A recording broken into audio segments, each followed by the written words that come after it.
Welcome to the Good Fight Radio Show, a program dedicated to bringing you vital and uncompromised truths that you won't hear in the mainstream media, discussing contemporary issues in light of the Bible and how these issues relate to family, culture, and the church.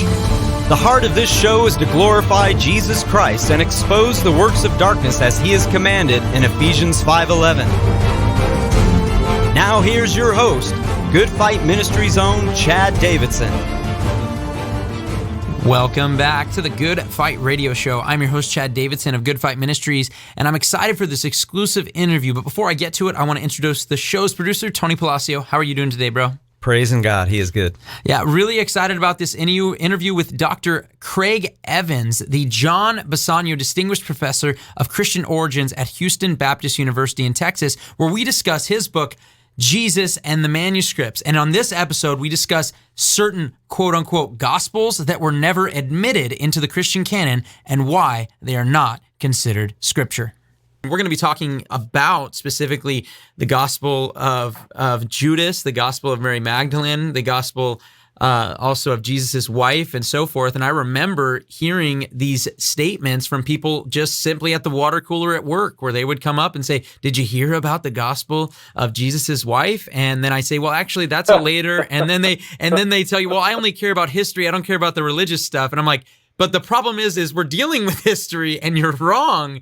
And I think this is really, really important. And this is a great place to also move forward as we talk about Jesus and the manuscripts. And one of the reasons I mentioned that this is a discipleship issue is because I myself needing to learn these things, because I'm out sharing the gospel and I'm talking with people, and these are the questions that I'm getting. And so in my discipleship group, not only are we talking about Jesus and the manuscripts, but you've also done a wonderful documentary called Fragments of Truth. And I think some of this is brought out visually just beautifully. And I just have been enamored by it. I've watched it with two groups. I watched it with my wife last night. It is just such an excellent documentary. And then having this book, I would encourage you guys all to check out Jesus and the Manuscripts, buy this book, as well as watch Fragments of Truth, because both of them will help. And watch it over and over, read this book over and over to help disciple one another so that we have answers for these questions that we may hear on the streets or at work and so forth. Because I think Dr. Craig Evans here does a great job in answering these. And in Jesus and the Manuscripts, one of the things you bring out right away in one of the first chapters is Jewish Gospels. And I think a lot of people have no idea what you would mean when you talk about simply Jewish Gospels. What are you talking about? Yeah, that's a good question. It is a little bit confusing because the Gospels in the New Testament are Jewish. The one that might be by a Gentile, a former proselyte, would probably be the Gospel of Luke. But Matthew, Mark, and John were undoubtedly written by Jewish Christians, Jewish followers of Jesus, and apostles in the case of Matthew and John. And yet when I'm talking about Jewish Gospels, I'm really talking about later Jewish versions, probably based on Matthew, that were similar to some of the Judaizers that Paul talks about. And they get mentioned in the book of Acts, the Judaizers, the people who want to keep the Christian faith very close to Judaism, especially as the Pharisees understood it. That's what caused some tension in the early church. And so you had people in the church, some of them were in fact Pharisees who had become converted. We're told that in the book of Acts, chapter 15. And so they want to be sure that, the Gentiles who join the church, they become proselytes, circumcision, kosher food laws, observation, of course, of the Sabbath, purity issues, and so on. And the church debated that. And it was only because James, the brother of Jesus, who was giving leadership to the church in Jerusalem, it was only because he said, look, we got to leave these guys alone. They don't have to become Jewish proselytes, but they do have to avoid pagan activities. So that's what was going on in the first generation of the church. And I think what happened later was within the church, people who believed that Jesus really was the Messiah, really did fulfill prophecy, they just wanted to hang on to, they weren't too happy with that decision. They wanted to hang on to the Jewish law the way they thought it should be fulfilled and practiced. And so they edited Matthew. Matthew is probably the main document for them. And so you get a little more of a strict view of the law, a little more, strict view of diet issues. And so those are the Jewish Gospels. The trouble is, though, not one has survived. All we have are quotations where church fathers, they're talking about a gospel story. Jesus healed somebody, or one time Jesus said something. And then they'll say, oh, by the way, it reads a little differently in the Gospel of the Hebrews or in the Gospel according to the Nazarenes. And that's where these Jewish Gospels come up, and it's tantalizing. We just wish we had a whole manuscript, but I don't think we do. We just have these quotations, and so we're not real sure. And these people, they slowly fade away, or they merge with the main church the way it developed on into the Middle Ages. Wow, that's pretty interesting. I remember reading it in the book, and just it's fascinating to find these different things. As you mentioned, the church fathers there, quoting from them, and it's pretty interesting when we see that. But I think this next question is one of my favorites because it's something that I've heard a lot about, but mostly from people who know nothing about it. So I want to know a little bit more about the Gospel of Thomas. Why is it not part of the New Testament? I laugh every time I hear that question. And of course, there'll be scholars that'll say that too. And it's like, oh, for crying out loud. First of all, read the text. Just read it. Its opening line is, these are the secret words of the living Jesus, which Thomas wrote down. Okay, what part of secret do you not get? And so if you understand what canon is, canonical books, just read what the church fathers say. The books for the canon are the books that are to be read publicly in church. Well, how in the world can you keep secret the words of the living Jesus, as Thomas talks about them, by reading them publicly in church? So right away there's a big problem.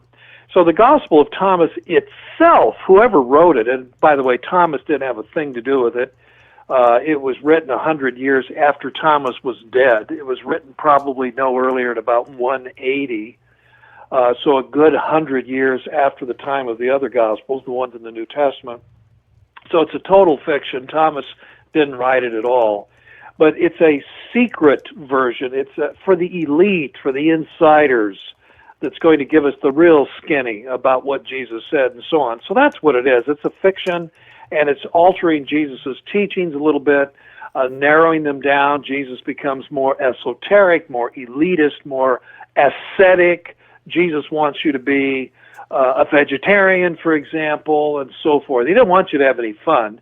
He wants you to miss out on all the fun. And so it's an idea that some people had, monastic type guys in Syria in the 2nd century. It's not what the authentic historical Jesus said. And it's supposed to be a secret. It's not supposed to be read publicly. And also, the actual manuscripts that we have, they're clearly not written to be read in public. They're written in a small, cramped hand. One of them is written on the back of some other writing. This is not the way writings, biblical writings, were written that were intended for public reading. So those are the main reasons why Thomas never was considered to be added to the New Testament. Whoever wrote it didn't want it to be put in the New Testament. Wow, quite interesting, and definitely different than what we hear in the mainstream typically. Well, the mainstream doesn't do scholarship. The mainstream runs with rumors and gossip. They get it half wrong. But I'm a little bit embarrassed by the scholars, too, who don't seem to know what they're talking about and talk about how Thomas ought to be in the New Testament, or why was Thomas left out. I mean, when they say things like that, they don't know what they're talking about. Awesome. And in Jesus and the Manuscripts, you also mentioned this 5th Gospel, the Gospel of Peter. And why is it called the Cross Gospel, and why isn't that one included? Well, we don't have the whole document. What we have is Jesus being sent to the cross, his crucifixion, and then this amazing resurrection that takes place Sunday morning. That's all we have, and it was found, like so many of these documents, it was found in somebody's grave in North Africa. So we don't know what the entire document looked like, but what we do have, it's clear, it's a reckless apologetic. Whoever wrote it is trying to show that there were many, many witnesses that saw the resurrection. This is in response to the skeptics of the 2nd century, people like Celsus, who said, why in the world should we believe in the resurrection of Jesus? Who saw him come out of the tomb? I mean, the earliest witnesses are a couple of hysterical women. Why should we believe what they have to say? You know, so that's the kind of polemic in the 2nd century. And so the Gospel of Peter, which, by the way, was not written by Peter, Peter long dead by the time the Gospel of Peter was written, it's a really naive attempt to generate some apologetic and say, oh yeah, everybody was there, the Roman centurion, all the guards, Jewish elders who had spent the night in the cemetery keeping an eye on the tomb, which is ridiculous. Of course, they would never do that. The whole town in Jerusalem came out, you know, because things were happening. Everybody saw it. 2 big, tall angels that went into the tomb and took Jesus out of the tomb, and Jesus was even taller than they were. His head went all the way up into the clouds. And then to answer your question, why do they call it the cross gospel? It's because the cross was buried with Jesus. The cross itself comes out of the tomb, which of course is totally unhistorical. But this reflects a second century interest. It's almost like a cross mythology that began to develop. And you get these visionary apocalyptic scenes described where Jesus comes shooting through the air like Superman, and flying right next to him is his cross. And so they, you know, some of these guys, and of course these texts were not considered authentic. They were condemned. Of course, they weren't added to the Bible. But these wild imaginations some people had, they could imagine Jesus and his cross shooting through the sky, coming back in victory. And so that's what the Gospel of Peter portrays. It's not historical at all. And the idea that some scholars suggested that the Gospel of Peter actually was the first gospel written as early as the middle of the 1st century, and that Matthew, Mark, Luke, John made use of it, is utterly absurd. Everything about the Gospel of Peter and its walking, talking cross, did I forget to mention? The heavenly voice said, have you preached to them that sleep? That is, to those who are dead. And it isn't Jesus who says yes. It's the cross that answers God and says yes. So this cross not only can walk, it can also talk. And it's like the talking horse, Mr. Ed. It's the most ridiculous thing. It was composed in the 2nd century. It's not early. It never was a candidate for canon either, by the way. In fact, when this one bishop discovered that it was being read in some of his churches, this is near the end of the 2nd century, he said, knock it off, quit reading it. It doesn't contain the truth. That's pretty interesting. Who knew that talking about manuscripts would be so interesting, talking crosses and whatnot? And I got to ask, since we're going down this rabbit trail, so to speak, in terms of falsified and kind of nonsensical, I think one of the more recent ones has to do with the gospel of Jesus' wife. And I guess as a whole, is there any evidence whatsoever that Jesus was married or even encouraged homosexual behavior? Absolutely none. This is more of a modern fascination, obsession maybe. I think it really says a lot about how sexually oriented people are today. There was not a hint anywhere in the past about this kind of thing. By the way, from a Jewish point of view, including ideas about Messiah, there would have been nothing strange or unusual for Jesus to have been married. I know theologically we're so used to thinking differently, we'd think, what? What do you mean?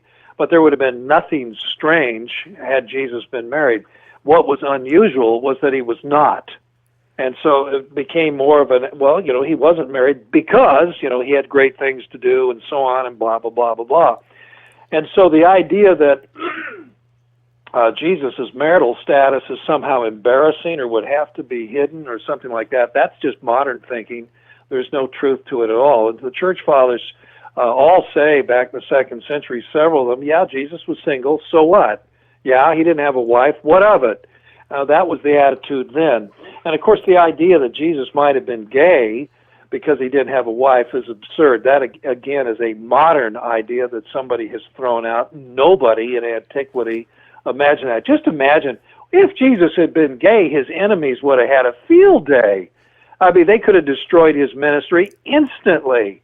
in the first century. They wouldn't have to quibble with him over what constitutes purity or keeping the Sabbath or something like that.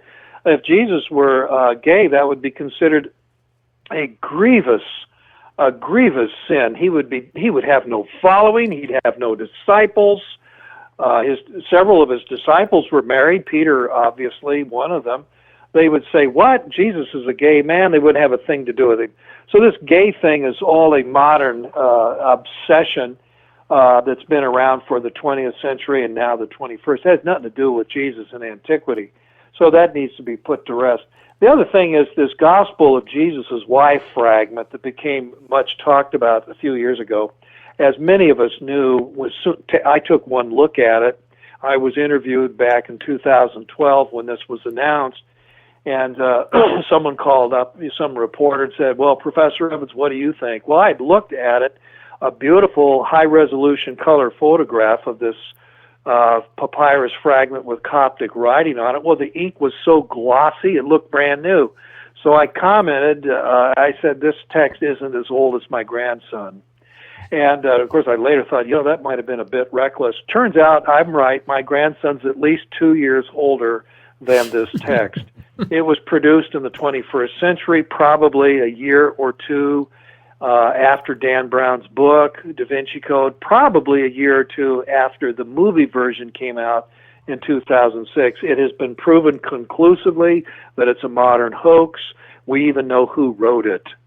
And so the whole matter has been put to bed. And by the way, you can read my book. You can read that chapter that we're talking about, and all the facts are there. Everybody knows this thing's a fraud. And the professor from Harvard who published it, she, of course, is very embarrassed now and sheepish that she was taken in and suckered. Pretty sad. And yes, we are talking to Dr. Craig Evans about his book, Jesus and the Manuscripts. And if you guys don't have it, I encourage pastors, teachers, people, laymen, anyone who's trying to dig into the subject, anyone who likes to share the gospel with people and may hear some of these things that are out there. This is a great way for you guys to have real scholarship on the subject. So please check this out. You can get it at craigevans.com. And we're just really blessed right now to continue with our interview with Dr. Craig Evans. So I want to ask you, this is something I've heard quite a bit as well. There is very little in the Gospels concerning Jesus's childhood. So why do you think there's such a silence about this? Well, Jesus' ministry didn't begin until he was an adult. So in a sense, his childhood is irrelevant. And so I'm a little bit surprised that we have one story. We have one story in the Gospel of Luke. And of course, Luke has made inquiry among witnesses. He's talked to family members. And so this story probably really stuck out where people say, well, we all remember when Jesus was 12 and we made one of our trips. We typically every year went down to Jerusalem. And one time we did that and we'd left and we were a whole day out north of the city of Jerusalem on our way back to Galilee. We realized Jesus wasn't even with us. It's kind of like Home Alone. And so they went back to Jerusalem, and there's Jesus in the temple precincts hanging out with the scholars talking theology. And they were really irked. And Mary said, "How can you treat us this way?" And he said, "Well, didn't you think I would be in my Father's house?" Which was a pretty clever theological response. And Mary remembered that, and she treasures this memory in her heart, and I think Luke inquired from her and learned that from her. That's the only story we have is Jesus as a boy. But there became fascination with him, and I think this is in response to pagans once again.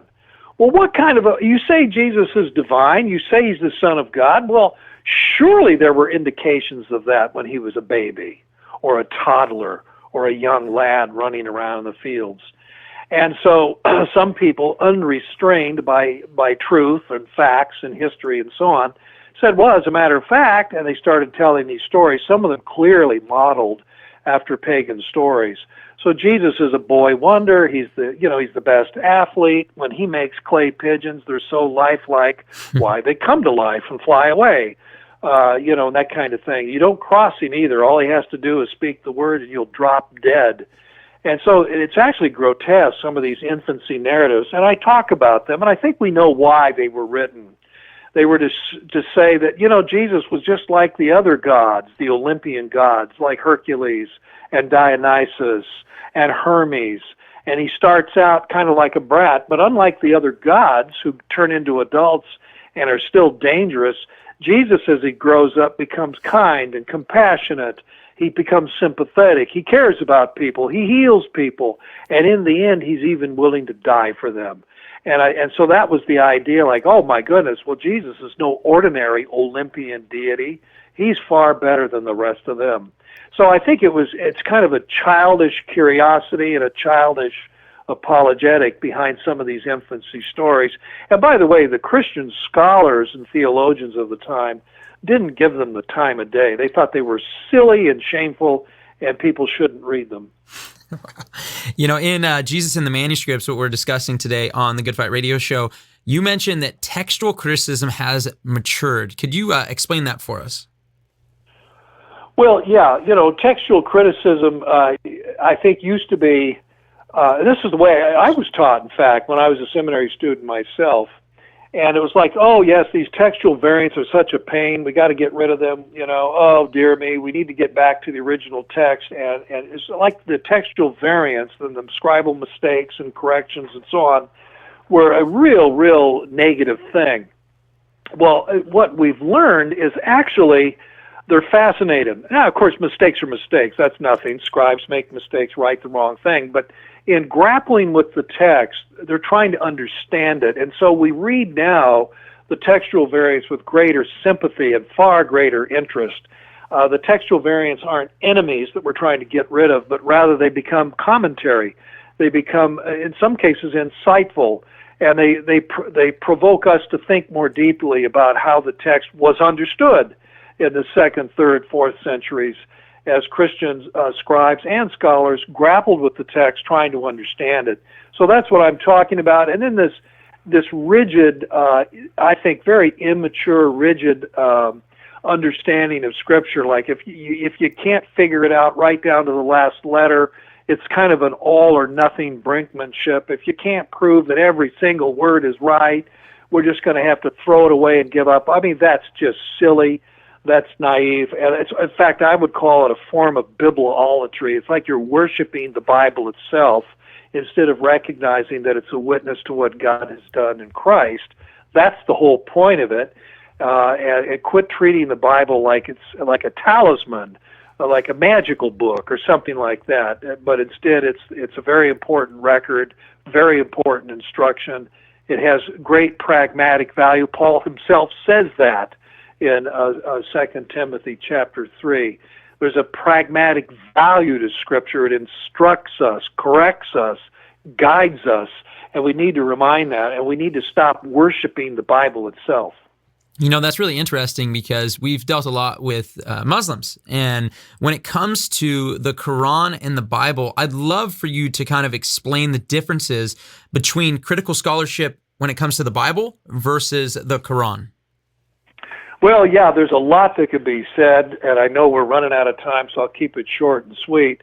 Unfortunately, Christians were not in the habit of destroying their own manuscripts.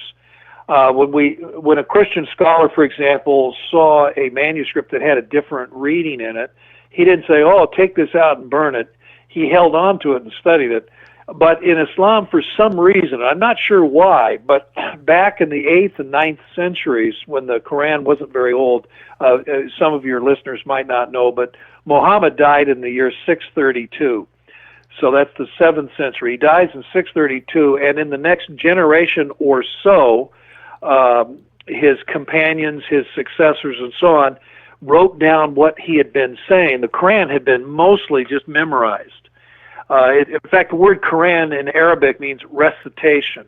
So not a lot of the Quran had been written down in Muhammad's lifetime, and so it gets written down in the next 50 to 100 years. And so there was concern that it get written down right. Oh, okay, I understand that.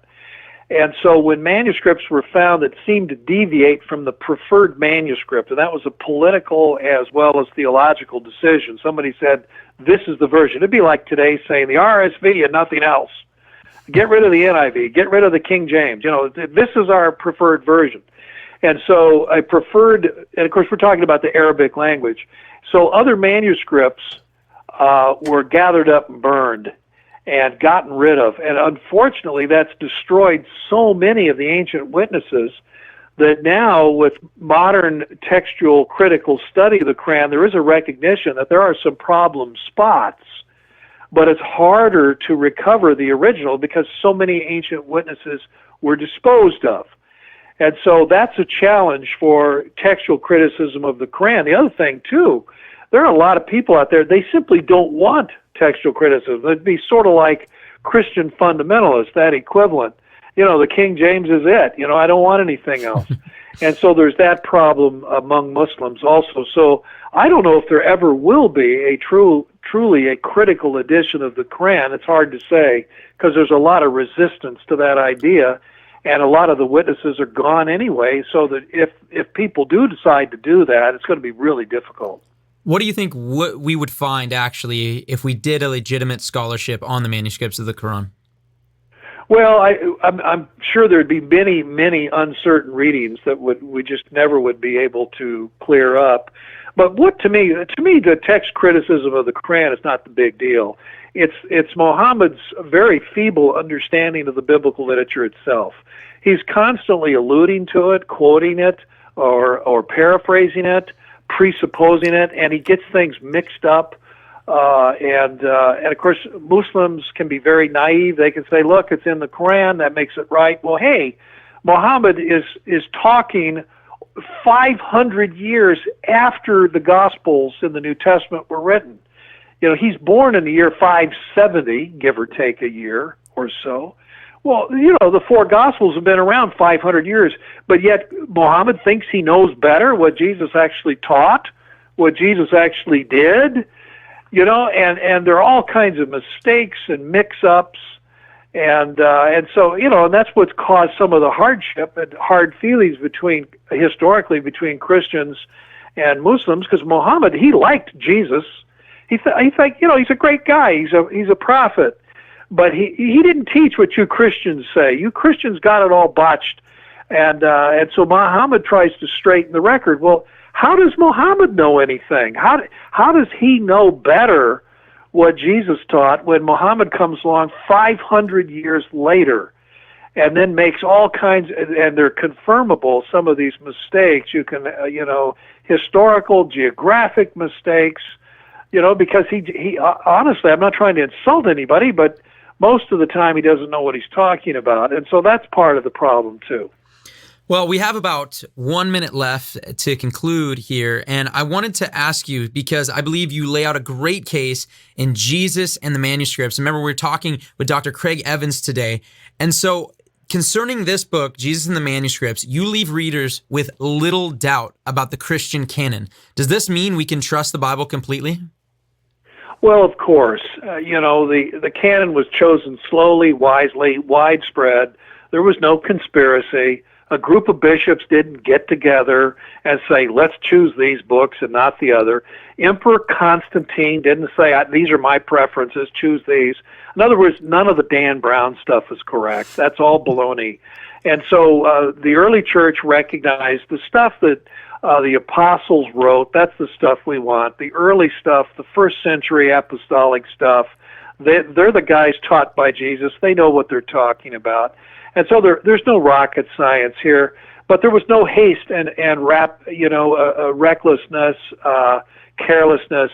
It was ratified gradually, slowly, all over the place by various churches as well as various leaders, and that's the way I think it should be. Well, we want to thank Dr. Craig Evans, the author of Jesus and the Manuscripts, for joining us today. It has been an awesome discussion. I hope you guys have benefited from it and will grow in Christ through it. God bless you. You've been listening to the Good Fight Radio Show, brought to you by Good Fight Ministries. If you're blessed by this show and would like to partner with us, please consider visiting our Patreon page at patreon.com/goodfight. Or you can write to us at P.O. Box 2202, Simi Valley, California, 93062. Or call us toll-free at 1-866-JC-TRUTH. That's 1-866-528-7884. We hope you'll tune in next time on the Good Fight Radio Show.